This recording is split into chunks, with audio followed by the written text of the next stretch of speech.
Washington. In Diane Marcos Victor's, we also have the effects of the Civil War on the South and rumors of taking over the government were true. We'll be right back after this break. Oh, my feet hurt so bad. Are you tired of feeling sore? Well, I got the perfect solution for you with a new skip shoes and when you feel will feel the confidence and you feel for every size. Breaking news in Washington. Abraham Lincoln has got shot in the back of the neck and died the next morning. It's said that John Wilkes Booth shot Lincoln April 14, 1865 at Ford's Theater in Washington. The weapon seemed to be a .44 caliber pistol. Critics also said that he was killed for the Confederate cause by eliminating the three most important officials of the United States government to take over, but it failed. Conspirators Lewis Powell and David Harold were assigned to kill Secretary of the State William H. Seward and was tasked with killing Vice President Andrew Johnson. In the bright side, they're okay right now with security. Many people dismissed Lincoln's death as just another rumor, but when it actually submitted as true, some Southerners gleefully celebrated while others mourned, although some Northerners revealed in Lincoln's death and ended with ugly results. Now as we move on, we have the effects after the Civil War. Hello everyone, we're here with Andrew. It's such a pleasure to be here. Thank you guys for inviting me. The pleasure is ours. I'm so happy to see that you're now free. Yeah, I'm really happy. I was born into slavery. I was separated from my family about 5 years after being with them.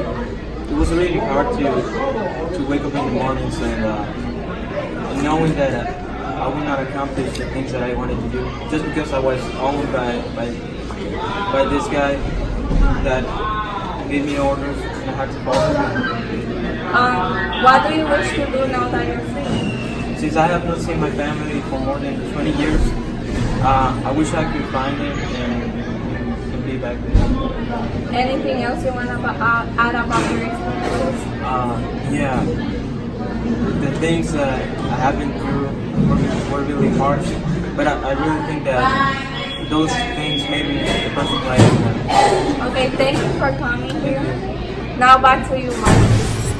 I'm at Cameron County in Texas. This is where the last battle of the Civil War was taking place. Won by the Confederate, the Union suffers 117 casualties and the Confederates 60. I saw many dead bodies, rifles everywhere, and gun smoke all over the skies. I got someone here right now who was piling the dead bodies. What's your name, sir? My name is Frederick.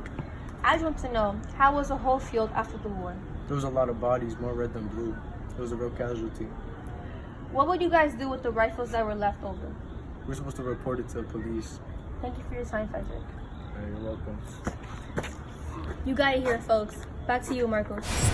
After the Civil War, the economy in the South dropped drastically due to destroyed farms, houses, factories, and buildings.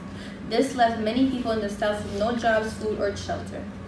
On top of that, slavery came to an end. This required the South to free the slaves and live in a society where no one owned another person. The former slaves now had rights, but they never had before. On some sad news, families would turn apart after the Civil War because people had no perspective of what was right and what was wrong. Many families would suffer from hunger or were homeless due to the war.